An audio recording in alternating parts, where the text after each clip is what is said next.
Welcome back, welcome back, welcome back. Listen, I wanted to address something that happened the other night when I was out getting rained on. In the previous videos, I showed you guys what can happen as a result of not paying attention to the weather. You must always, always, always pay attention to the weather. However, I have come up with a solution to bad weather, and I'll present that in the next video.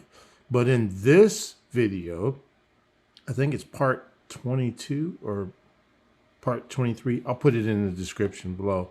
But we're going to talk about dirty water dogs. Because when I was getting rained on the other night and I was packing up, people were coming up desperately begging, hey, can I get a hot dog? Can I get a hot dog? Can I get a hot dog? And I said, well, I can't sell it to you.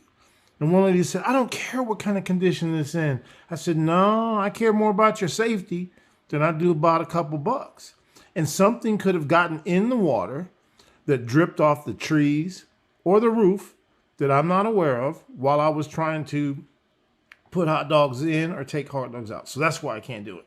But I thought, hey, you know what? Let me make a video on this so the next time somebody asks, I can explain it a little better. So in front of you right here, you see your quintessential hot dog. For me, a Frankfurter has got to have mustard on it and sauerkraut. That's how I prefer mine. But let's dig deeper into what gives it the flavor. Aside from the cuts and the way that the manufacturer or the meat expert does, most will have spices. And these are some of the spices that I use. In addition to the last topping, which is spicy mustard, most dirty water dogs, the water or the broth, if you will, ends up looking like this. So as you can see, that water is not clear.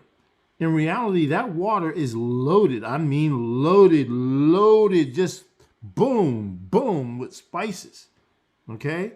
When the hot dog cooks, it absorbs those spices into the casing and it becomes infused, if you will, with all these spices. So that's why some people prefer the dirty water dogs, because they've been infused with all of these spices. You got to write as a consumer, hey, what's in your water? If they say, oh, just spices, it's a true dirty water dog, New York style, great. But some people may not be so clean. So if you see someone touching the handles of the equipment with the same tongs that they're grabbing your dog, how do you know that the handle of those bin covers are clean? So I'll address that issue in the next video. If you're interested, come on back and check it out. See you later.